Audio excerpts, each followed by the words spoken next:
This is Hidden Killers with Tony Bruschi. Here now, Tony Bruschi. We love to say it. Thank you for your service. And it's the right thing to say. It's a good thing to say. And I want to say this off the bat on this piece. This is in no way a hit piece or a piece to denigrate anything against our brave men and women and our veterans in the United States. Not at all. This is a piece that we need to hear because you guys deserve the attention and the care and the help and everything that you went and put your life on the line for by signing up to be in our armed services. You deserve better than what you're getting. And I think you already know that.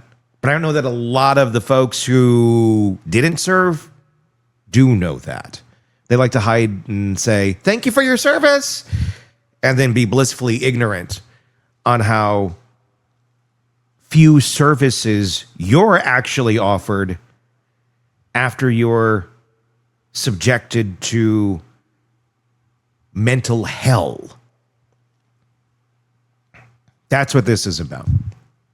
I want to get that right away established and off the bat so nobody can go, why are you I am not attacking anyone. I am attacking a system that likes to wave flags really big and act all patriotic, but then when it comes back to actually helping and taking care of our brave men and women, it's like, well, we got to go recruit over here. You need some help? 5 months, maybe we'll get you in with the third. Or you need one right now. You're feeling suicidal? How about 3 weeks? Will that work for you? Are you all hearing this? Those of you who have not served, are you all hearing how screwed up this system is? Too busy to hear that. It's a problem we've had in this country for quite some time. I mean, look all the way back to other wars, Vietnam, and all sorts of things. I mean, the thought as a child of, well, it's this homeless person, he's probably a vet. I remember hearing that a lot.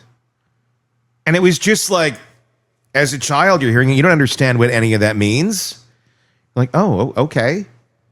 Why is it that so many vets are up here homeless and living on the street and seem to be having a lot of mental health problems?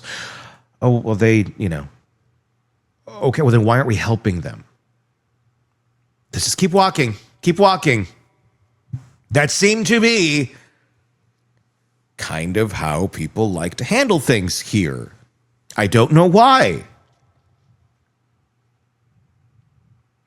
We love to say it. Thank you for your service. It's our go-to phrase when we see someone in uniform at an airport, at a game, in line, at the grocery store. We clap for them at halftime. We offer upgrades at the gate, sometimes pick up their lunch at Applebee's.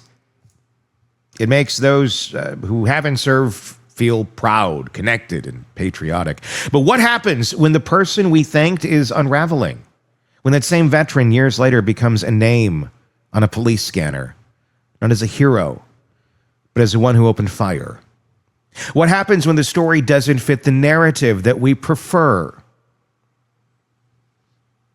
This last weekend, 2 American towns were ripped apart by 2 horrifying acts of violence, one in Michigan, one in North Carolina, 2 different states, 2 very different settings. A Sunday morning church service and a Saturday night event at a waterfront bar. But both shootings carried the same shadow. Each alleged shooter was a U.S. military veteran, and both, authorities say, had long histories of psychological distress. We don't like to talk about that, though. That's icky. They're He-Man. They went off to war. They couldn't have possibly anything that's going on in their mind that could cause them distress. And we don't like to handle that over here. I don't know. Again, I don't know why. It's like it makes a lot of people feel uncomfortable. Well, buckle up, Buttercup. Because that's just you on the outside. Imagine the person's who's going through the torment in their brain that they think this is the right way to work it out. They're going through some distress. We prefer to say the word veteran with reverence, not discomfort. And that's good. It should be that way because we should care for our veterans. But if we're going to talk about gun violence, if we're going to talk about mental health, and if we're going to talk about mass shootings in America, then we can't keep skipping over the part where a significant number of those pulling the trigger once wore the uniform.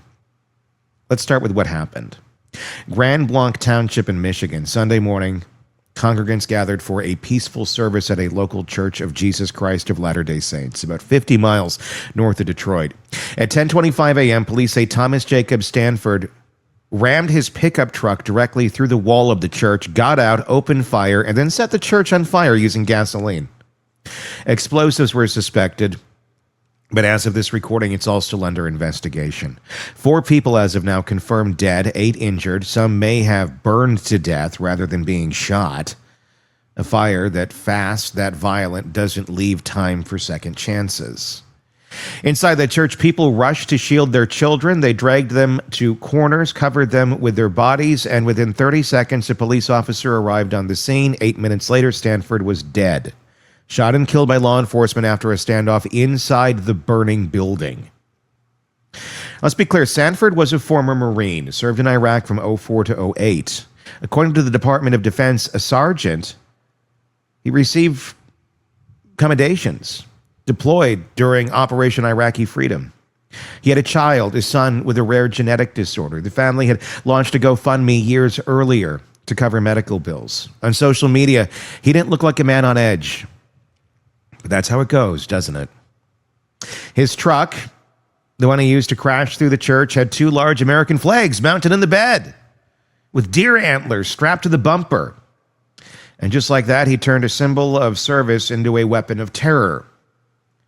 Now go south. Southport, North Carolina, Saturday night, a waterfront bar, live music, a crowd gathered on the outdoor deck of the American Fish Company, watching the boats drift in the dark. Felt like summer, even though at the time September was winding down. That peace shattered when a white center console boat pulled close to the pier. Witnesses say the man on board opened fire on the crowd from the water. 3 people were killed, 5 more injured.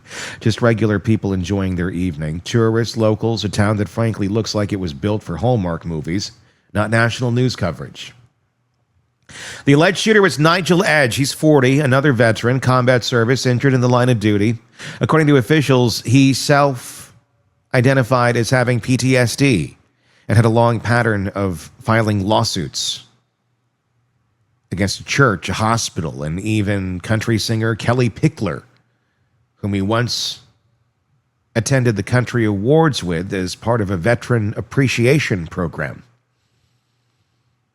In those lawsuits, Edge alleged bizarre conspiracies that LGBTQ groups and white supremacists were colluding to kill him, that he was being targeted by civil conspiracies for being straight and having survived Iraq. His delusions, or his complaints, were dismissed legally and medically.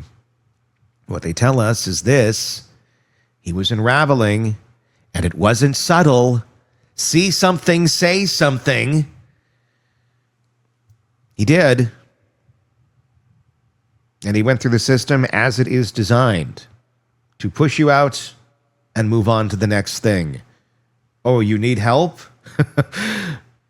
Well, yeah, we can't be bothered with that. After the shooting, Edge tried to flee by boat. He was detained about 30 minutes later at a public boat ramp. He's now charged with 3 counts of first-degree murder, multiple counts of attempted murder, and weapons charges. Now stop and consider what would happen if either of these men didn't have a military record. Would we be asking different questions? Would the headlines look different? Would we be more willing to interrogate the warning signs? Here's the problem.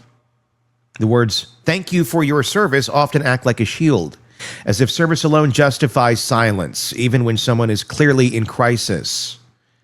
But here's a harder truth. Some of the most catastrophic violence in the country is being committed by people we once saluted.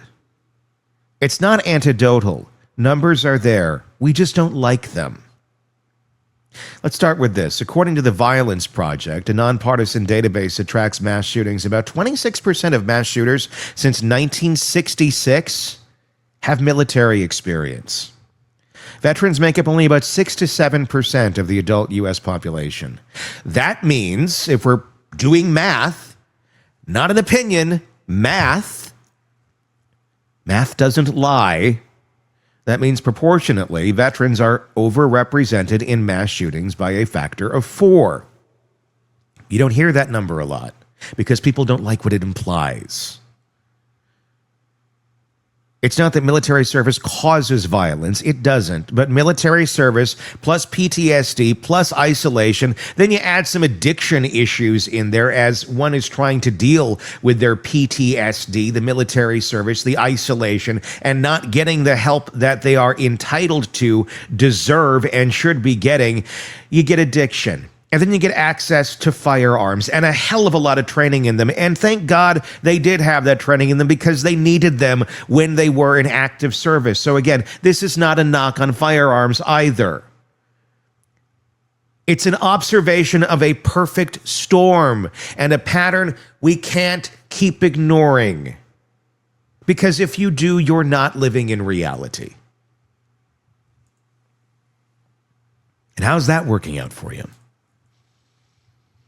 While we're talking about firearms, let's talk about suicide, because for every mass shooting that makes the news, there are dozens of silent deaths that don't. In 2022 alone, 6,392 veterans died by suicide. Yeah, we don't talk about that much, do we? That's more than the World Trade Center. There were 17 every single day. Nearly 3 out of 4 of those deaths involved a firearm. Let that sink in. Veterans die by suicide at a rate of 1.5 times higher than non-veteran adults. And when they do, guns are the method, nearly 75% of the time.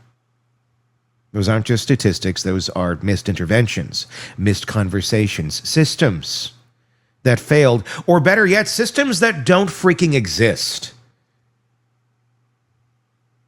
Why does it keep happening? Well, yes, part of it is access to the firearms of unhealthy people.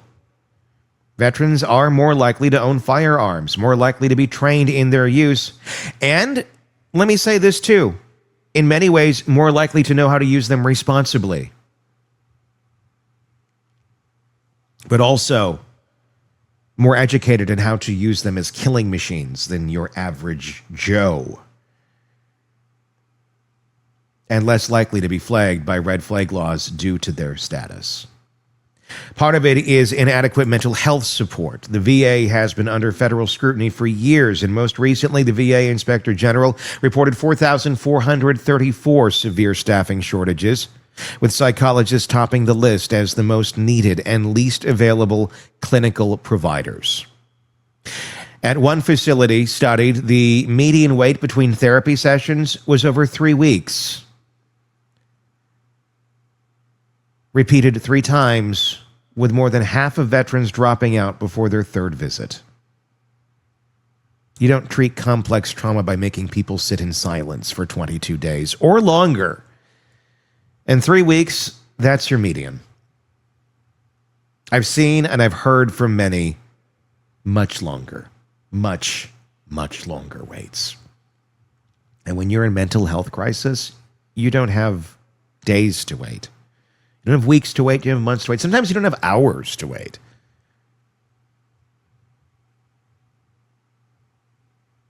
But that's what we do. Well, it's because of this, it's because of that. Let's make excuses over here and do nothing about it. You don't treat complex trauma by making people sit in silence.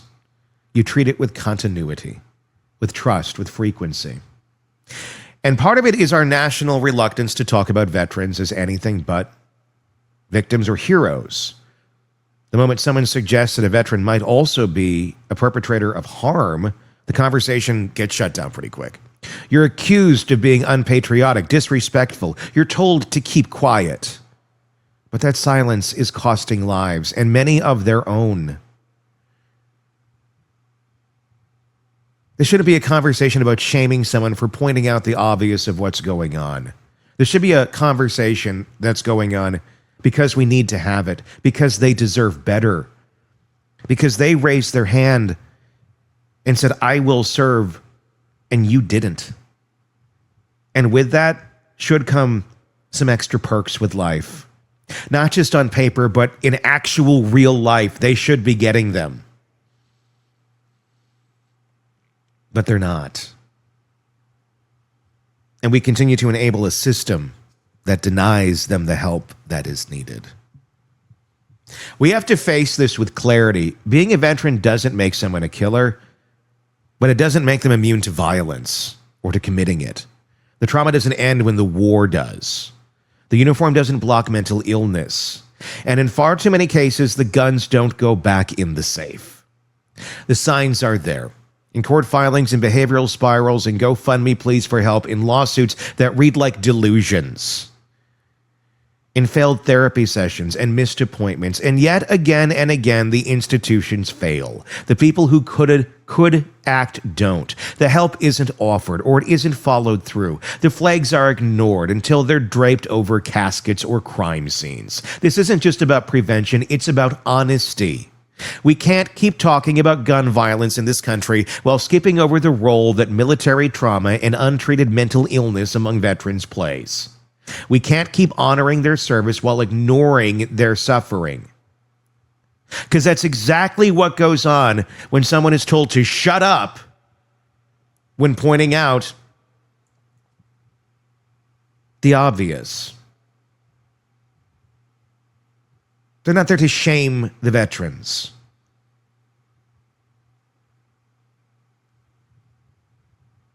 They're there to honor their service while not ignoring their suffering, while saying this person is hurting, this person needs help. We don't talk about that. I am not a veteran. I have many family members who are. From the generation that came up around 9/11, and I had many friends who went off to war and several died. I can't speak to this from a veteran perspective. I can speak to it from a person who loves many of them, has many close family members who are, and who gives a shit about their mental health and well-being. And I hope you can too. We can't keep pretending that every veteran tragedy is a story of heroism lost, when sometimes it's also a story of violence ignored until it detonates. Sanford burned down a church. Edge opened fire on a bar from a boat. Both were men who once wore the uniform. Both were broken long before they pulled the trigger. We can't change what they did. We can hold them accountable legally, morally, historically. But if we want to stop the next version of this story, we have to go upstream. We have to do the real work.